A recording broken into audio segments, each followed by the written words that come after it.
नमस्कार। आपके अपने YouTube चैनल समय की पुकार में मैं शिवानी शर्मा आप सभी दर्शक बंधुओं का हार्दिक स्वागत और अभिनंदन करती हूं। आइए जानते हैं भीलवाड़ा के कुछ मुख्य समाचार। गुलाबपुरा नगर पालिका अध्यक्ष सुमित कालिया के जन्मदिन पर बुधवार को जनप्रतिनिधियों, कांग्रेसजनों व समर्थकों ने साफा बंधन व माल्यार्पण कर एवं केक कटवाकर शुभकामनाएं दी। पालिका अध्यक्ष कालिया ने जन्मदिन पर प्रातःकालीन वेला में मंदिर में देव दर्शन कर गोपाल गौशाला पहुंचकर गौमाता को हरा चारा खिलाया व गौमाता की सेवा की। पालिका अध्यक्ष कालिया के निवास पर कांग्रेस पार्षदों व पदाधिकारियों ने पहुंचकर शुभकामनाएं दी। इस दौरान अविनाश मेवाड़ा, अफजल भाटी, गोपाल प्रजापति, अशोक मौर्य, कैलाश शर्मा, अमित शर्मा, गणपत सिंह, शंभू सिंह, अंकुश शांतिलाल, देवराज, लक्ष्मण सिंह, पिंटू कन्हैयालाल, गौतम कुमार इत्यादि ने साफा बंधन कर शुभकामनाएं दी। इस बीच भीलवाड़ा के गुलमंडी क्षेत्र में खारे कुएं के पास निजी क्रयशुदा भूखंड हो रहे निर्माण को रुकवाने के बाद बाजार बंद करवाने वाले लोगों के खिलाफ कानूनी कार्रवाई की मांग को लेकर social democratic party of India ने विधानसभा सचिव सदीक सौरगर की अगुवाई में जिला प्रशासन को ज्ञापन सौंपा। बताया गया कि मुस्लिम समुदाय के हक अधिपत्य की एक भूमि पर भवन निर्माण किया जा रहा है। मुस्लिम समाज द्वारा करवाए जा रहे इस निर्माण के खिलाफ जानबूझकर कुछ लोगों द्वारा विवाद पैदा करने की कोशिश की जा रही है। लिहाजा समस्त मामले की उच्च स्तरीय जांच की जाकर दोषियों के खिलाफ आवश्यक कार्रवाई की जाए। कल की घटना के विरुद्ध आज हमने श्रीमान कलेक्टर महोदय से, श्रीमान एसपी साहब से आज एक मेमोरेंडम दिया है, जो कि एक निजी संपत्ति पर हम हमारे निर्माण कार्य की स्वीकृति हमें नगर परिषद से मिली हुई है और वो हमारी निजी संपत्ति होते हुए निर्माण कार्य को रोका गया और पार्षद पति देवेंद्र हाड़ा ने जिस तरीके से जो उत्पात मचाया उसके खिलाफ आज कानूनी कार्रवाई करने के बाबत और न्यूसेंस जो पैदा किया गया भीलवाड़ा शहर की अमन और शांति को खराब करने की नीयत से जिस तरीके से जो काम किया गया है उसके खिलाफ आज हमने मेमोरेंडम दिया है। उनके खिलाफ कानूनी कार्रवाई करने बाबत आज हमने महत्वपूर्ण तरीके से दारुल संस्था और दिगर जितनी भी संस्थाओं ने मिल करके भीलवाड़ा सद्भाव सेवा समिति और जामा मस्जिद कमेटी और दिगर जितनी संस्थाओं ने मिल करके आज एक मेमोरेंडम दिया कि किसी तरीके से शहर में शांति बनी रहे और निर्माण कार्य जो हमारा जारी है उसको जारी रखें। जय हिंद, जय भारत। अब बढ़ते हैं अगली खबर की ओर। नोटबंदी और जीएसटी ने देश को बर्बाद कर दिया और इस फैसले से देश 50 साल पीछे चला गया। इस गलत निर्णय से 8 से 9 लाख व्यापारियों को देश छोड़ने के लिए मजबूर होना पड़ा और जिन लोगों ने देश छोड़ा वो अपने साथ करोड़ों रुपया लेकर गए हैं। अगर वे लोग भारत में रुकते तो ये पैसा देश के काम ही आता। ये कहना है खेल मंत्री अशोक चांदना का। खेल मंत्री चांदना बुधवार को भीलवाड़ा के प्रतापनगर हायर सेकेंडरी स्कूल में आयोजित मेगा जॉब फेयर में मुख्य अतिथि के रूप में सम्मिलित हुए थे। मीडिया से बातचीत के दौरान चांदना ने कहा कि मुख्यमंत्री अशोक गहलोत की सरकार ने युवाओं को रोजगार देने का भरसक प्रयास किया। यदि कोई युवा इस रोजगार मेले में जॉब पाने में असफल भी रहता है तो उसे निराश होने की आवश्यकता नहीं है। प्रदेश में तहसील स्तर तक रोजगार मेलों का आयोजन किया जाएगा, जहां युवाओं को सरकारी विभागों के साथ साथ प्राइवेट कंपनियों में भी जॉब करने का उचित अवसर मिल सकेगा। देश में खिलाड़ियों के साथ हो रहे बर्ताव पर खेल मंत्री चांदना ने भाजपा को आड़े हाथों लिया। उन्होंने कहा कि केंद्र सरकार के खेल मंत्री ने आज खिलाड़ियों से मुलाकात की, लेकिन यह मुलाकात काफी पहले कर लेनी चाहिए थी।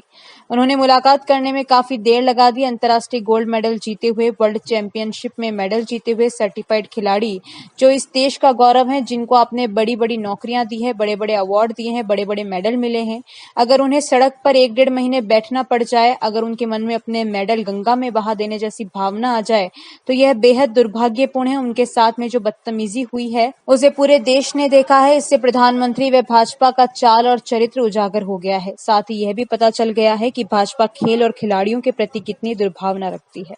मैं खिलाड़ी हूं और इस बात को भीलवाड़ा के लोगों से, भीलवाड़ा के पत्रकारों से ज्यादा बेहतर कोई नहीं जानता, क्योंकि मैं भीलवाड़ा के लिए भी खेला हूं।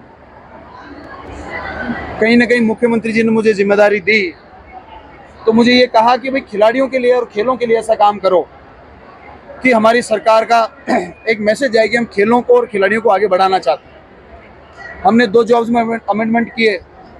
आउट ऑफ 10 और 2% अमेंडमेंट के बाद में कम से कम 1400-1500 खिलाड़ियों की सरकारी नौकरी लग गई। और पिछले 2 साल में जितने मेडल आए, आज़ादी के बाद 72 साल में मिलाकर भी इतने नेशनल मेडल नहीं आए। कब से खेलो इंडिया हो रहा है? मैं आपको एक ही चीज़ बताता हूँ। आज से पहले जितनी बार भी खेलो इंडिया हुआ उसमें कभी मेडल की अंक तालिका 10 से 14 से ऊपर नहीं गई और राजस्थान का जो नंबर था पूरे देश में वो कभी टॉप 10 में नहीं आया। इस बार 48 मेडल्स के साथ में खेलो इंडिया में चौथे नंबर पे राजस्थान रहा है ऑल इंडिया के अंदर। नंबर 1 पर महाराष्ट्र, नंबर 2 पर हरियाणा, नंबर 3 पर एमपी, नंबर 4 पर राजस्थान। आप देख रहे हैं कि जो टॉप 10 में कभी नहीं आया, 12-13 पर रहता था, एक साल में अगर वो 4 पे आया है, अगले 5 साल में वो पहले 2 में आ जाएगा। मैं दावे के साथ कह सकता हूँ खेलों में पूरे देश में अगले 5 साल में राजस्थान वो मॉडल बनेगा। उन कामों की वजह से बनेगा जो मुख्यमंत्री जी ने 4.5 सालों में किए हैं, और वो नज़ीर बनेगी पूरे देश के लिए। हमारे ग्रामीण ओलंपिक जो मॉडल है उसको कम से कम 8 से 10 प्रदेशों ने उसको स्टडी किया है, और कई प्रदेशों ने ग्रामीण ओलंपिक उसकी तर्ज पर, चाहे उसका नाम बदल के रखा हो, अपने अपने प्रदेश के लोकल नाम के रहे, वो शुरू करा रहे हैं। हमारी जॉब पॉलिसी इतनी शानदार है, केवल इंटरनेशनल मेडलिस्ट को जॉब मिलती थी, हम तो नेशनल मेडलिस्ट को, राजस्थान की जर्सी पहनने वाले बच्चों को मौका दे रहे हैं कि आप 2% अमेंडमेंट में आप आ जाइए। तो मैं समझता हूँ कि राजस्थान की जॉब पॉलिसी भी एक दुनिया में इससे बेहतर पॉलिसी नहीं हो सकती, और कई प्रदेशों में इसकी हमारे विभाग से मंगाकर इसके ऊपर रिसर्च कर रहे हैं कि इसको उनके प्रदेशों में कैसे अप्लाई किया जाए।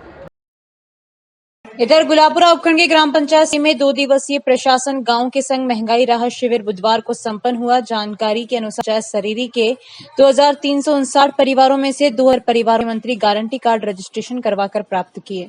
शिविर में ग्राम विकास अधिकारी जितेंद्र हेमनानी ने शिविर प्रभारी विकास अधिकारी प्रजापति के समक्ष 21 व्यक्तियों के पट्टे प्रस्तुत कर ग्राम वासियों को सरपंच मांगी देवी गुजर, समाज सेवी छोटूलाल गुजर ने शिविर में अधिकारियों के हाथों से ग्रामीणों को दिलवाए। महिला एवं बाल विकास विभाग द्वारा गोद भराई, अन्नप्राशन, बेटी जन्मोत्सव मना। प्रजापति ने गर्भवती महिलाओं की गोद भराई की, नवजात शिशुओं को अन्नप्राशन करवाया। बेटी जन्मोत्सव पर मुख्यमंत्री की वंदना का पत्र सौंपा।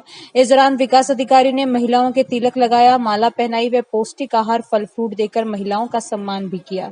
इस दौरान बेटी बचाओ बेटी पढ़ाओ के स्टिकर का भी सभी को संदेश देकर दिया। महिला बाल विकास की आशा। तहसीलदार शिल्पा चौधरी ने बताया कि 2 दिवसीय शिविर के दौरान राजस्व विभाग ने शिविर में 96 नामांतरण, 4 खातों में शुद्धिकरण, 4 रास्ते के प्रकरण, पत्थर गट्टी सीमा ज्ञान के 25, आबादी विस्तार भूमि आवंटन में 1, सार्वजनिक भूमि 2 के 65 आवेदन सहित राजस्व रिकॉर्ड की 75 प्रतिलिपि जारी कर शिविर में ग्रामीणों के कार्य निष्पादन किया। 2 दिवसीय शिविर में 337 व्यक्तियों ने राज्य सरकार की जन कल्याणकारी योजनाओं में रजिस्ट्रेशन भी देखने को मिला। जो 1 साल में नहीं हो पाता उसको 1 दिन में ही शिविर प्रभारी विनोद कुमार मीणा ने के तहत करते हुए सानू पुत्री उगमलाल जाट के आवेदन का निस्तारण कर राहत प्रदान की। में रिकॉर्ड में सुनीता पुत्री उगमलाल जाट दर्ज था, नाम में शुद्धिकरण कर महिला को राहत प्रदान की। इसी प्रकार कन्हैयालाल राजकुमार पुत्र घासी छाऊ पत्नी घासी चाती गुजर निवासी ने आवेदन कर पुश्तैनी खातेदारी आराजी के राजस्व रिकॉर्ड में जाट दर्ज होने से काफी समस्या का सामना कर रहे थे। शिविर प्रभारी ने दुरुस्त कर इनकी पूर्व जमाबंदी को देखकर उन्हें जाति गुजर दर्ज कर होने को दुरुस्त कर प्रार्थी को उन्हें गुजर जाति का प्रमाणित शुद्धि पत्र राजस्व रिकॉर्ड में दर्ज कर प्रतिलिपि जमाबंदी उपलब्ध करवाई। शिविर में ग्रामीण मोहनलाल कुमावत के घर में विद्युत विभाग ने हाथों हाथ विद्युत कनेक्शन कर घर को रोशन किया। इस दौरान शिविर में आसीन के पूर्व विधायक हगामीलाल मेवाड़ा, पूर्व जिला प्रमुख गजमल जाट, ब्लॉक कांग्रेस कमेटी के अध्यक्ष हस्तीमल चौधरी, प्रधान कृष्ण सिंह राठौड़, ब्लॉक शिक्षा अधिकारी सत्यनारायण नागर, नरेगा कार्यक्रम अधिकारी दशरथ विक्रम शर्मा, सहायक विकास अधिकारी रामदेव बैरवा, प्रगति प्रसार अधिकारी विष्णु चौधरी, उप सरपंच पप्पुड़ी देवी कुमावत, वार्ड पंच भगवती देवी, कमलेश सैन, समाज सेवी पूर्व जनप्रतिनिधि राजेंद्र खटोड़, गोपाल राव, पूर्व पंचायत समिति सदस्य मोहनलाल, संजय धोबी, कमलेश कुमावत सहित कई ग्रामवासी मौजूद थे। ये आज हम आपको मिलवाते हैं प्रशासन गांवों के संग शिविर महंगाई राहत कैंप सरीरी के अंदर। आज ऐसे व्यक्ति से मिलाते हैं जिसने देश की आज़ादी के बाद पहली बार अपने घर में विद्युत लाइट देखी है। शिविर के अंदर कई शिविरों में इन्होंने आवेदन किया था, लेकिन इनको लाइट का कनेक्शन नहीं मिला। प्रशासन गांवों के संग महंगाई राहत शिविर सरीरी के अंदर इन्होंने कल फाइल लगाई।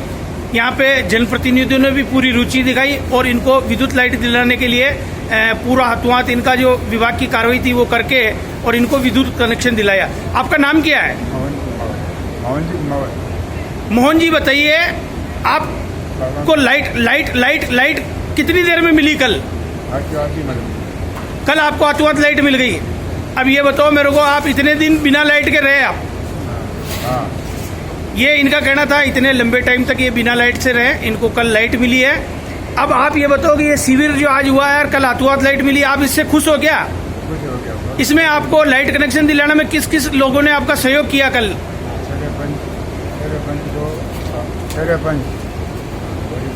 मीडिया को जाना ही पड़ता। अच्छा, सरपंच साहब ने आपका इसमें सहयोग किया, आपको कनेक्शन दिलाया है। इनका कहना था ग्राम पंचायत सरेड़ी के अंदर जो शिविर लगा है उसके अंदर सरपंच साहब ने आवेदन करवा के मेरा कनेक्शन करवाया।